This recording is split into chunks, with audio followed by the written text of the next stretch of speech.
For someone who was not used, or who was used to eating meat every other day and not eating meat for a whole 2 weeks, it was definitely difficult for me. And going to queue for water in the early hours of the day because there was no water and I had to go to the community borehole to fetch water. Guys, it was so difficult.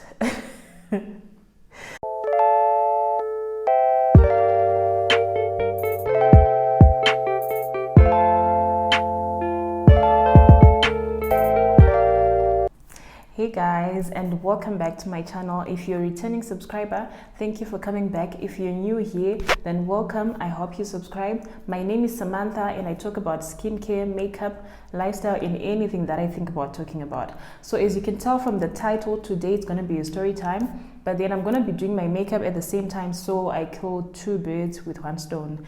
So stay tuned as we do our makeup. I'm just going to be talking a bit of makeup, but more of the story, so that you get the lesson from the story that I'm going to be talking about. It's usually the other way around, from grass to grace, but then for me it was from grace to grass. So it's a story of my life. It happened just after I graduated from NAST. So I'm just going to be telling you my story as I do my makeup. I will not talk much about makeup, you just see as I go, so that we focus on the story, because that's the main business for today. You focus on the story and then you get the lessons, in case you need the lessons, because it's probably, it's a story that is supposed to motivate someone, especially if you're going through what I was going through then, transitioning in life, moving from one stage to the other, and you really don't know what to do. You really don't know what is going to come next, what is going to happen to you. So I hope the story encourages someone, one or two people. I know it's going to encourage someone. So right now, as we start with our makeup, I'm going to be using my Maybelline primer. So this makeup, really, I don't have anywhere to go, but I'm just doing it for the video. So I'm not going to be putting too much product because it's really for the story time. So I start with my primer. All these are primers. This one is the first one that I use. And make sure when you use primer, you don't put it on your under eyes, because it's going to cause you to crease when you put your foundation and your powder. Anyway, back to the story. So the story goes like this. When I finished school, I was at NAST. I graduated in 2019. So what happened is, growing up, I was staying, I feel like the makeup is not going to make sense because I want to focus on the story. Anyway, as I was growing, I lost my dad at a very young age when I was 6, when I was in grade 2. So when I lost my dad, I was staying with my dad, my parents in Masvingo.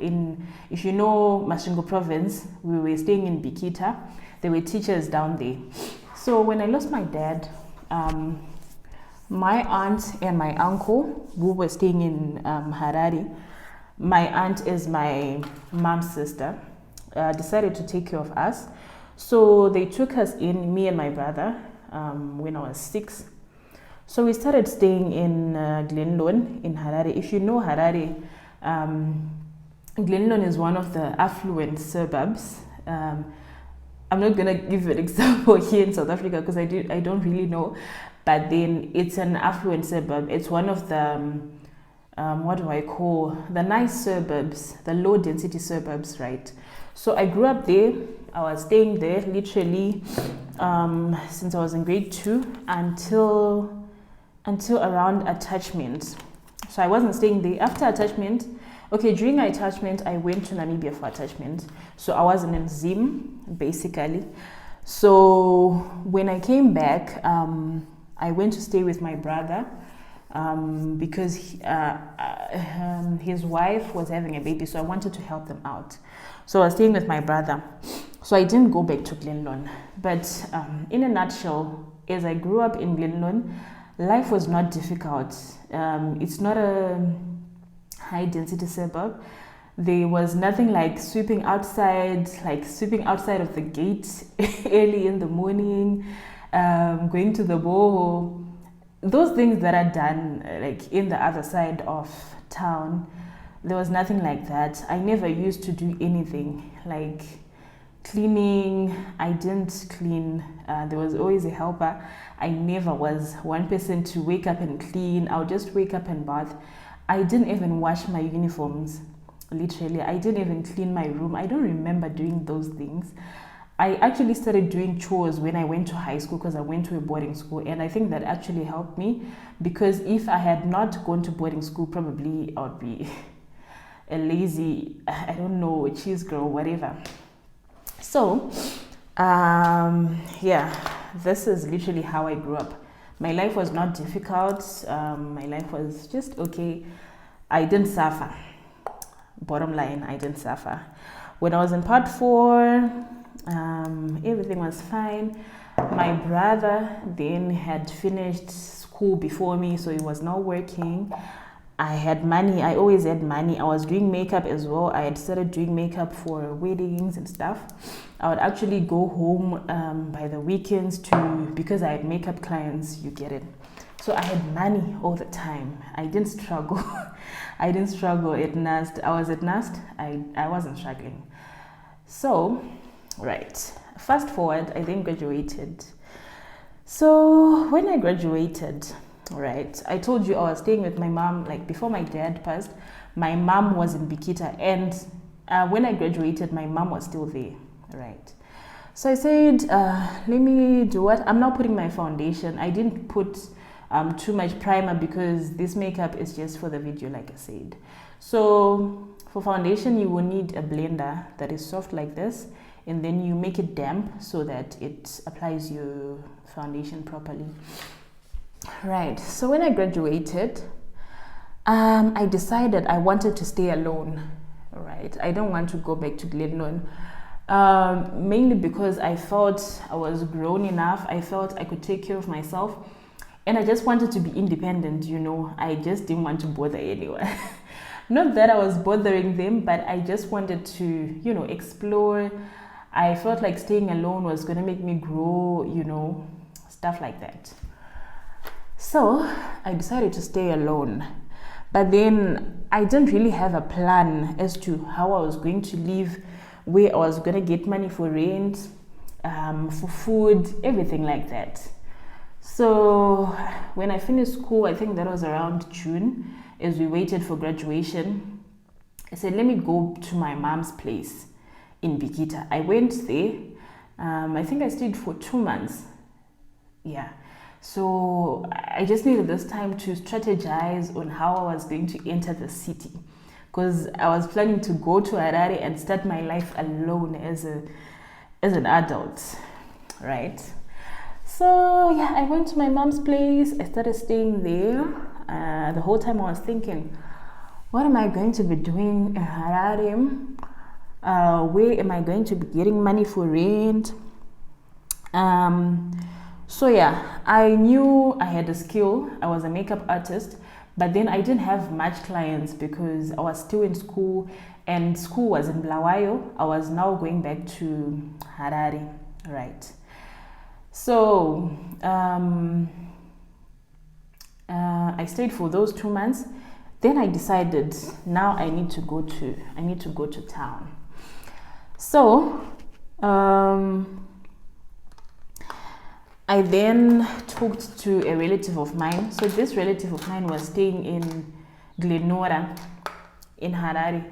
So if you don't know Harare, Glenora is a high density suburb, right? So this person was staying in Glenora, and he told me, he's my cousin, he told me rentals are cheap here, you know, I think you can get a small room that you can afford every month. I was like, okay, it's fine. But then yeah, it was kind of scary because I had never stayed in the ghetto, so to say. I had never stayed in the ghetto, and this was going to be my first time actually. And I didn't have a job. I just had a skill, the makeup skill. So I said, okay, what you're gonna do to my cousin, you can look for a house, you can look for a room, not a house, let me not call it a house. Look for a room for me to rent, and that was in 2019. So I managed to get a room for $10, and the guy went to see the house, went to pay. I didn't even know how this house, this room looked like. I was just going to see it after coming to Harare. You understand? That's how serious I was. I paid for the room. Then I traveled to Harare. So when I came, my mom gave me a few groceries that I took from actual supplies that she had in the house. I took some milli meal, I took cooking oil, salt, just the basics so that I could start my life. And then she gave me a bed as well and a gas stove. You know, that's just the tank with a plate on top. Yes, and a few plates and I think 2 or 3 pots. All right. It was fine with me because no one knew what was going on with me. I was just doing my life. I didn't care. Honestly, I didn't care because no one was ever going to know unless I tell them that this is what is currently happening in my life. So yeah, I went to Glenora. If you know Glenora, it's Glenora A, close to Spaceman. Spaceman was the name of the shopping complex. Not a shopping complex, but the shops that were close to us. So yeah, I went to Glenora. I moved into my room. So in my room there was just my bed, my clothes, my pots, and what else? What else? Yeah, and my stove, my gas stove. So yeah, the first days my routine was just waking up. Okay, so now the grace to grass comes in here. When I was in Glendon, I never, like I told you, I never used to do any hard things. They are not hard necessarily, but I wasn't used to it. I never grew up doing it. I didn't do any cleaning. I didn't do any washing the toilet, cleaning the toilets, sweeping outside the yard. Like, it was something new to me, honestly. So when I got to Glenora, guys, if you've rented like a house and you're different tenants, you know you're going to have a duty roster. Like, you clean the veranda probably for the whole week, you sweep the yard for the whole week, and there in the ghetto you sweep even outside the yard, because in Glendon there's nothing like that, because the yard is too big. You can't clean it, you can't sweep it. There's definitely going to be a gardener. So in Glenora you had to sweep the yard inside and outside. You had to what is it called, clean the bathroom. And the bathrooms, that bathroom is just a room with a rough floor and a chamber here, and then you bath next to the chamber. And for that house, the door was no longer in place. Like, you had to lift it from the door and put it by the side, and then lift it and put it back on the door to close the door, guys. And my room, okay, back to my room. My room was so tiny. Like, it was so tiny. I had a double bed, so it was just a double bed here by the wall, and it left, I think, a very small space for me to walk. So I had my suitcase here by the corner, and then down here I had my gas stove and my place. That was my kitchen area. Guys, it was that place was so small. Anyway, going to outside of the gate, like, you would be walking and then there are so many people on the streets just staring at you, and I think they could see that this girl didn't grow up here, because I wasn't shy, but I think I looked out of place. I looked like someone who definitely you could see that this person is not from here. So it was so awkward for me, like, going out to go to the shops. And it was even scary because there would be a lot of people by the shops, like, just looking at you. I'm like, guys, why are you staring at me so much? It was so weird. It was so weird. Anyway, yeah, so I had to do my duty, sweep the yard, clean the bathroom, and the worst part about the cleaning the bathroom is sometimes there was no water. And when there was no water, you had to go to the borehole. Like there was a community borehole where you go and fetch water. But sometimes, if there's no water for like 2-3 days, the queue that was at the borehole, you would go there and there's a very long queue. Besides the queue, people would come in groups, like as friends, as families. I was going there alone, and people were literally, I don't know if it was bullying or some people would skip the queue, maybe because they are just, they're just the owners of that place, like they've stayed in there for too long. And I wouldn't say anything. What would I say? I don't even know what to say. So I would stay there and fetch water because I had to do my duty. And even if there was no water, one tenant would just go into the toilet and do number 2. And I had to clean it up because I was the one on duty. Guys, that was the worst. I think that was the worst time of my life. But then in all that, I never really complained. Maybe to my brother, the one that I come after, he's the one who knew what I was going through. But then to my mom, I didn't want to say anything because I didn't want her to be like, let me talk to so-and-so to take you in. I didn't want to accept defeat. I was like, I'll stay here until things get better. So I stayed there. I think I stayed there for 6 months. But then I was now starting to get clients for makeup. So I could afford to pay my rent. It was $10 by then. That is like 180 rands. So I could definitely afford 180 rands in a month. So yeah, I would get clients. I would do clients for makeup. And then I started doing business. I wanted to sell handbags, designer handbags, the fake ones. So one of my brothers was in Zambia by then. He said we could do business together. Then he started sending me stock, like those handbags and weaves, by then. And then I started renting a table at HD Mall. There's a mall called HD Mall in Harare. I think along Kwame and First there. I started selling handbags there, so I was literally going to town every day then.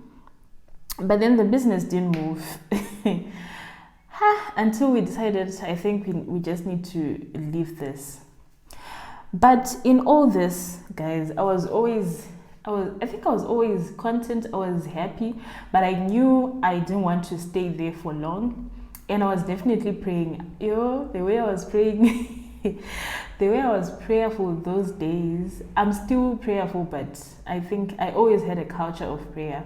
So it really kept me going during that time, because for me, it was a really difficult time. It's probably different for someone who grew up in Glenora, but it was difficult for me because I didn't grow up there and I didn't have parents there. It wasn't my family home. I was just somewhere alone, you understand? So yeah, I was always prayerful. I went to the prayer mountains every Wednesday. I would not miss it. Every Wednesday. So the thing that happens when you're praying, you are always expectant. You're always looking forward to something. You're always looking forward to something good. So that kept me going, honestly, because I knew God would answer me one day. Anyway, I stayed in Glenora. But things were hard, I don't want to lie. I remember one day I called my brother after crying for some time. I was like, I think I have to go back to Namibia, because remember I said I did my attachment in Namibia, but then it wasn't a good experience as well. I came back very slim, very tiny. I suffered in Namibia. Story for another day. Anyway, my brother was like, you want to go back to Namibia with the way you came back? Yeah, like when I came back, my mom literally cried because I was so tiny. I think I was around 40 something kgs. I had lost weight. not due to stress, but due to not eating proper food, because I couldn't even afford it. Anyway,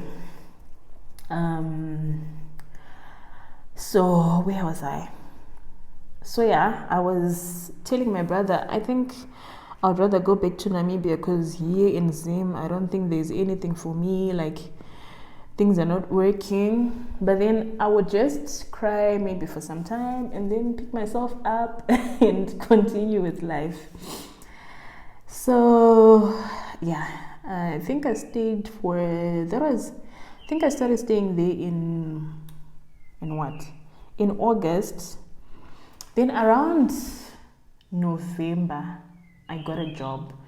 A classmate of mine, their company was looking for someone to work. Okay, in a nutshell, yeah, something like that. So she then referred me. Then I started working. I was so happy. I got a job. And fortunately, the company was a walkable distance from Glenora, where I stayed. It wasn't really walkable, but I could walk. I walked because I wanted to save money, and I didn't have the money, guys. So I would walk in the morning, and after work, I think there was this pickup truck that would go my route, so I would just jump in there. I wasn't even, guys, life was just, I was just living. I was just surviving, nothing fancy. Imagine going onto a truck so that I get free transport. So I started working there. I was so happy, things are getting better. I worked, I think in November, I got my money. I bought groceries for my mom. I was so happy. I bought groceries for my mom. I sent my mom groceries. Then after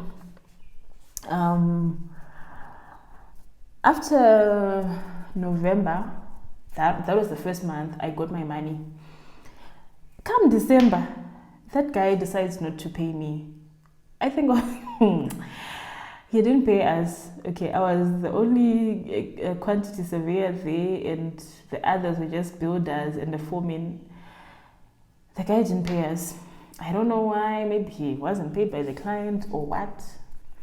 Then I stopped going because there was no money coming, so I had to stay at home again and rather do makeup, because I couldn't afford now to miss my makeup clients because I'm at work and I'm not getting anything from the work.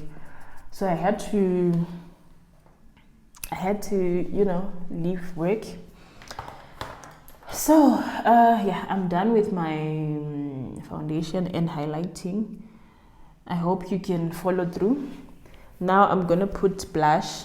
I use this palette as blush. It's a lip palette, but then I also use it as blush. Right, so I quit the job because the money wasn't coming. I was like, oh my God, why is life treating me like this?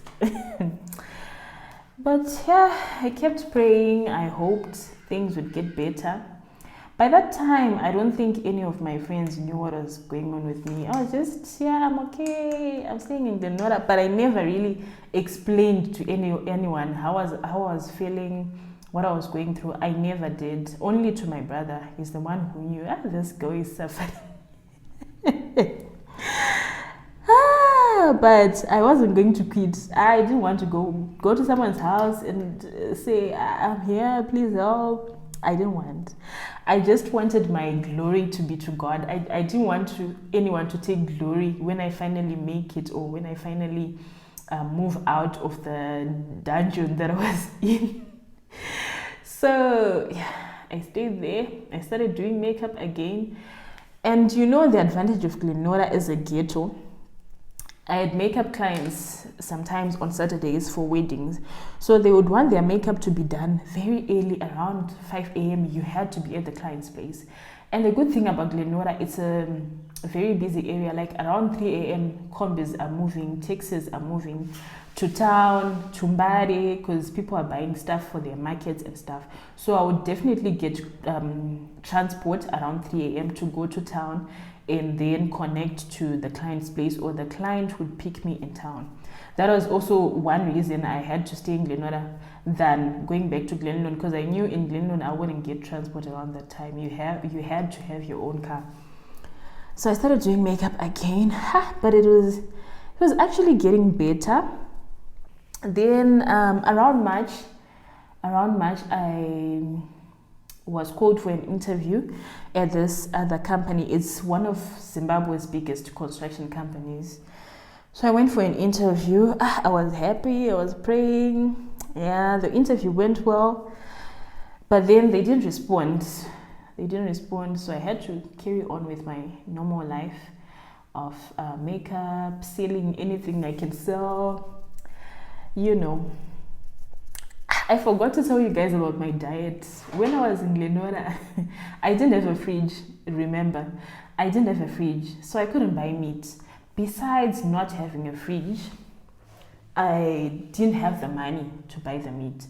So I would literally cook pap, saga, and cabbage every day, almost every day. Except for those days, I thought, I miss eating meat. Let me just go and buy a piece. In the ghetto, they say one piece. They can sell you one piece of meat. You know that there are women by the shops who will be sitting with buckets, and you can just buy one piece or two pieces. So I would just go and buy two pieces here and there because I miss meat. So yeah, that was my life, and I was never complaining. I didn't even have money to buy bread. I remember when I bought bread, maybe it was after having a client and have extra money, then I would buy bread, and make tea. Otherwise, all the other days, I had brought flour, baking flour from my mom's house, so I would make fat cooks, magwinya. To think that now I don't even know how to make magwinya. After that, I forgot the recipe. It's out of my head. I don't even know how to make them, but I would make them literally every day because I didn't have money to buy bread. So I stayed there. Nothing.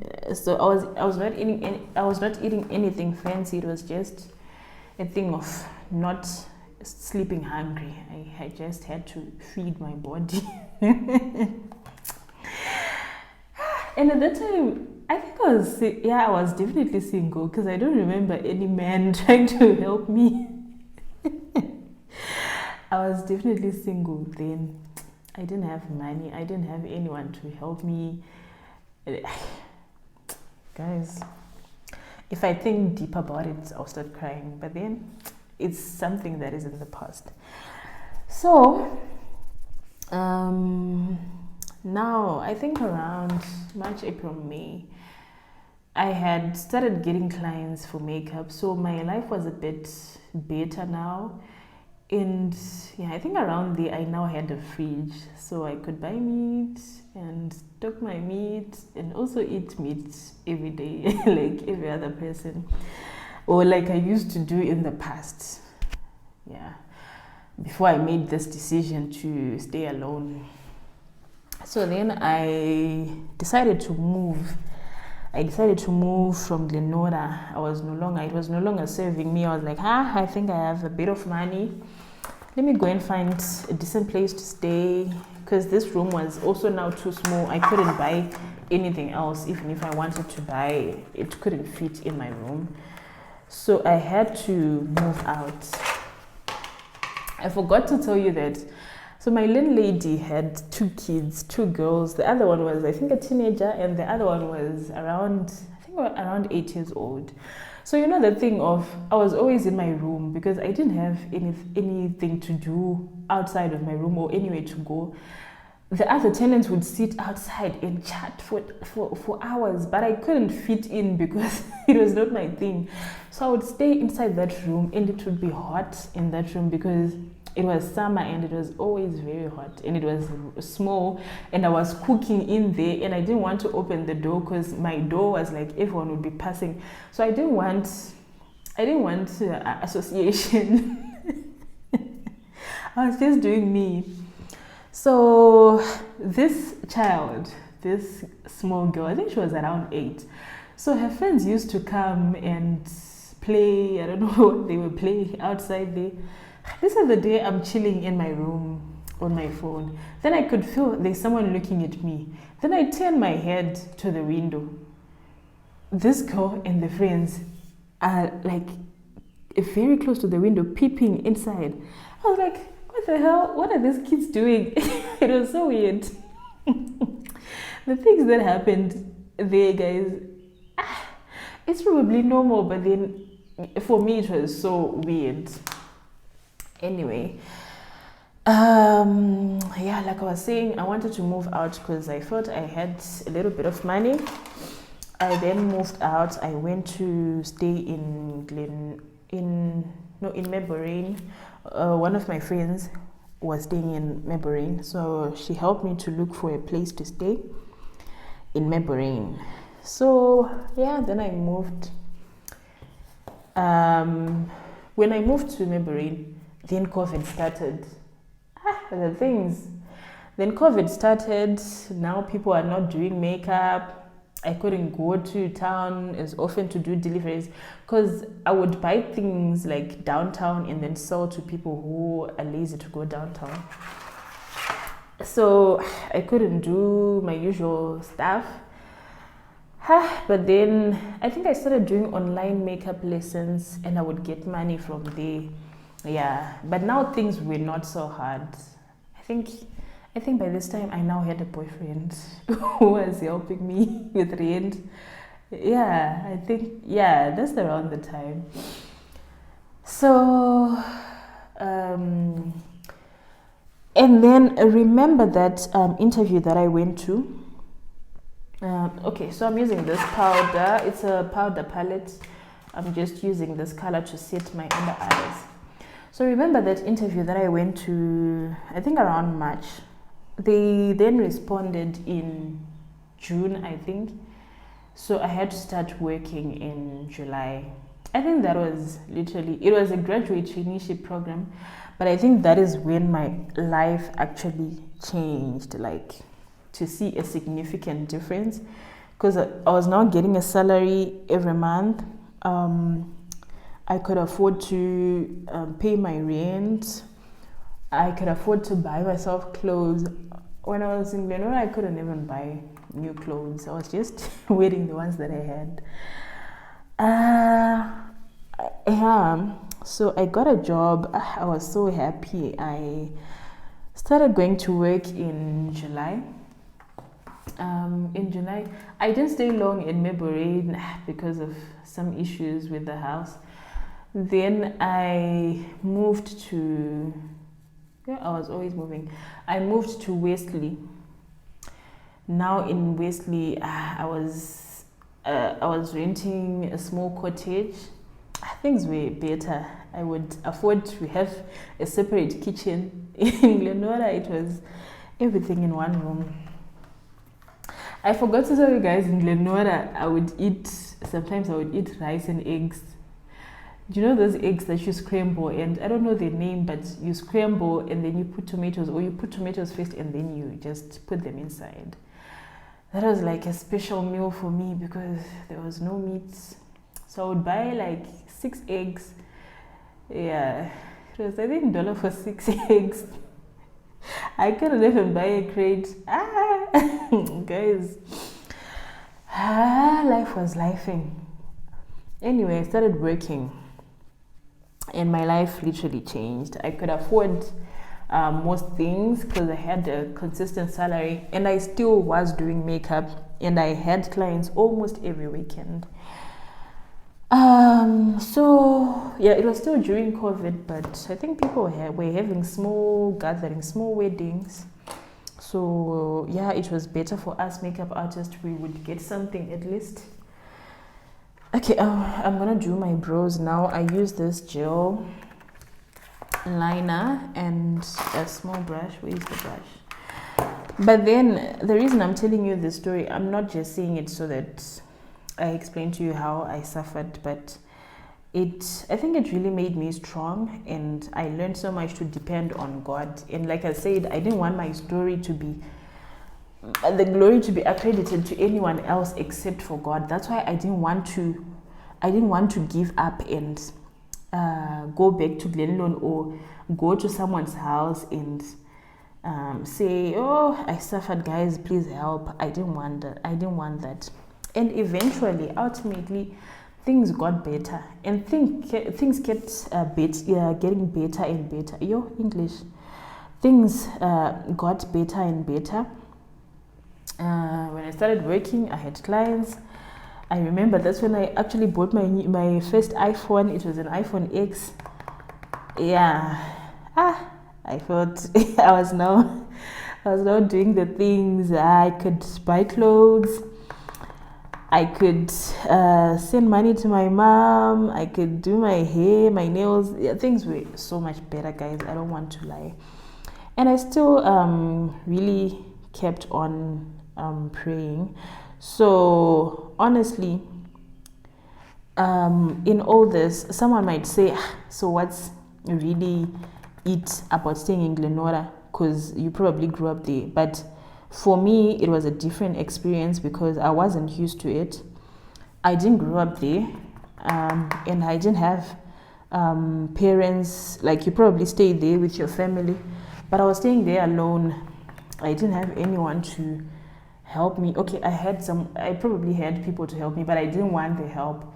I just wanted to face my struggles, and until things get better, I just wanted to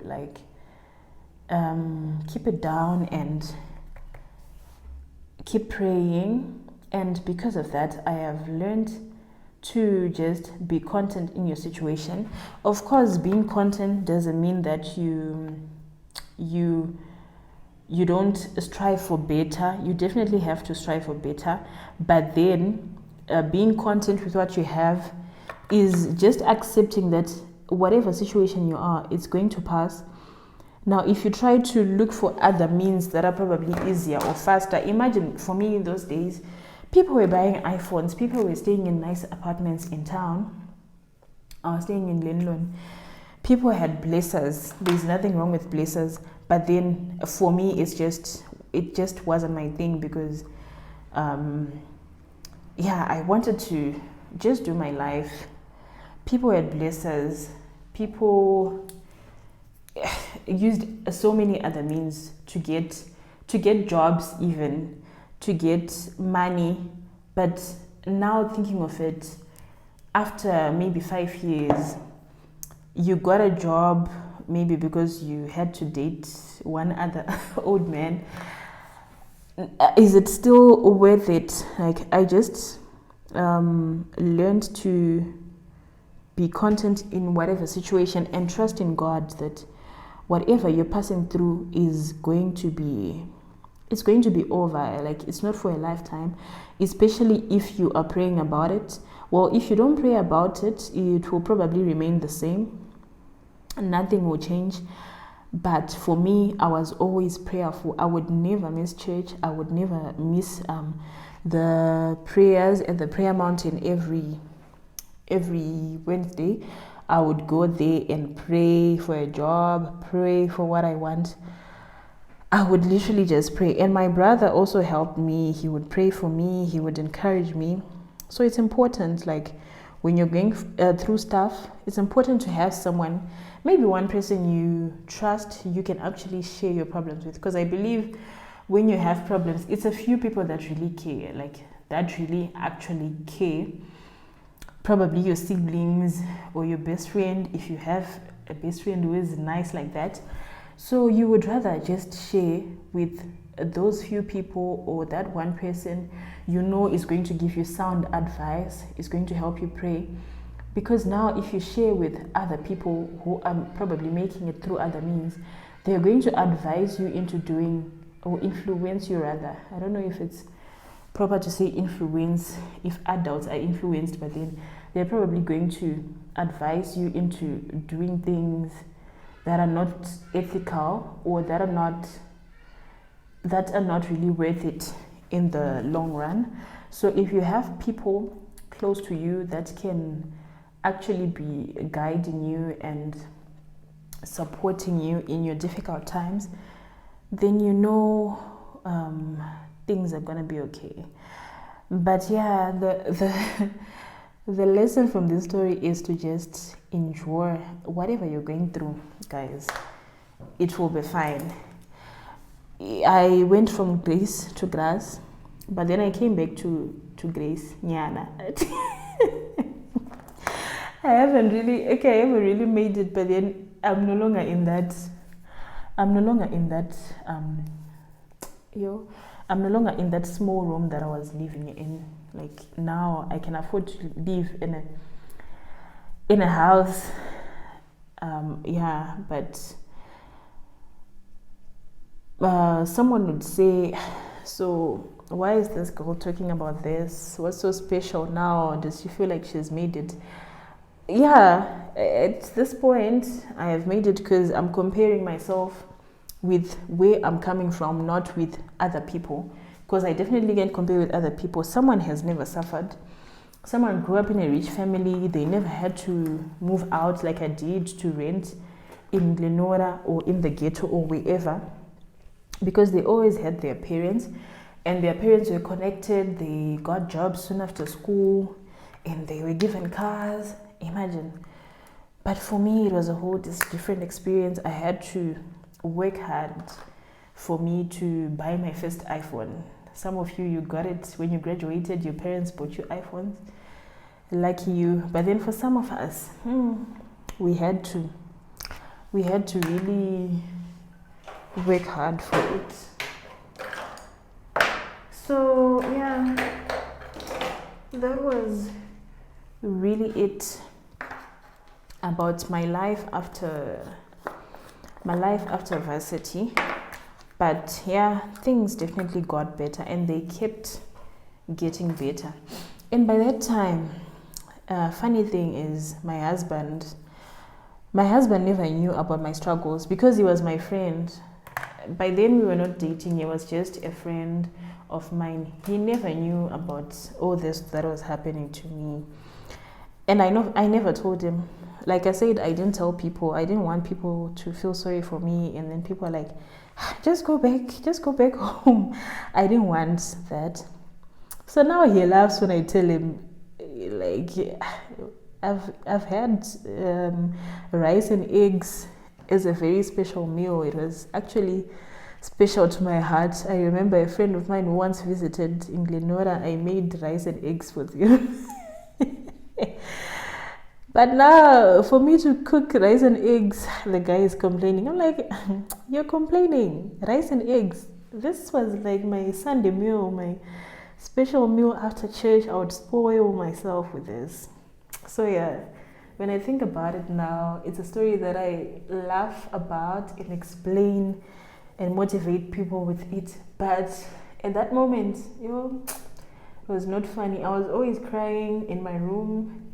And those are the days there was no electricity in Zim. Like, electricity would just go around 4 a.m. and come back around 10 p.m. So the whole day there was no electricity. And I didn't have a job. I didn't have anything to do. I just had my phone. So even if my phone had battery in the morning, like I would charge it at night. But then definitely it was going to go off around 12 because I didn't have any other thing to do. I would be on my phone the whole day, applying for jobs. That was literally all I was doing during that time, applying for jobs. And then when my phone goes off, I just sit and stare at the roof because there's nothing, there's nowhere to go. Those are the times people would be outside chatting, the other tenants. But for me, I would stay in that hot room. I didn't want association because I just didn't want to feel relaxed in that area, like everything is okay. I knew things are not okay. I need to work hard and find something better. And then when I was staying in Wesley, was it Wesley? Things were better. I had money. But then the thing of renting like you are there and your landlord is on the same premises, it's just something else. Because I remember my landlord was this young guy. The other day, I now had money, guys. I could afford to go and buy meat. I would go to Qualcomm. So Qualcomm is a shop. I'm explaining because they are my colleagues here who are not from Zim. So Grwm is a, what is it? Is it like a factory shop for meat or a wholesale? I don't know. But I would go there at the end of the month to buy meat and stock in my fridge. So the other day, this guy was my landlord, is like, wait, why are you buying so much meat? You have money, I have to increase the rent. And then he came into my room, he was like a friend to me, but then I felt like it was off limits that day. I was like, yeah, you're buying so much meat, I have to increase the rent because you have money. Even when I bought that iPhone, I said I bought my new iPhone, my first iPhone. That guy wasn't happy. He was like, you're buying iPhone? So you have money. Like, guys, are you supposed to increase rent just because you think a tenant has money or something like that? But yeah, I did stay. My life was so much better. I was still so much prayerful. Now I was no longer praying for money. I was praying for other things, like a husband, things like that. And yeah, God answers. The things that I remember praying for during those days, I am proud to say that God really answered. God really came through for me and answered. That job I prayed for, I got a good job, honestly. And I stayed there until, I think, for almost 3 years, until I resigned when I got married. So I really think that God, it probably took time, but when God answered, He gave me something good, something I could, cherish for a long time. And I worked there, I grew, and I was even now saving for a car when I got married. So definitely things were going on well for me. So yeah, that is my story, guys. I hope it motivates someone who is currently struggling with life, or someone who is currently in a position that they feel is not really for them, like they want better. Because definitely every position in life, someone is probably satisfied with that thing that you feel like you need better, all right? But for you, it's not serving you. You know you can do better and you actually want better.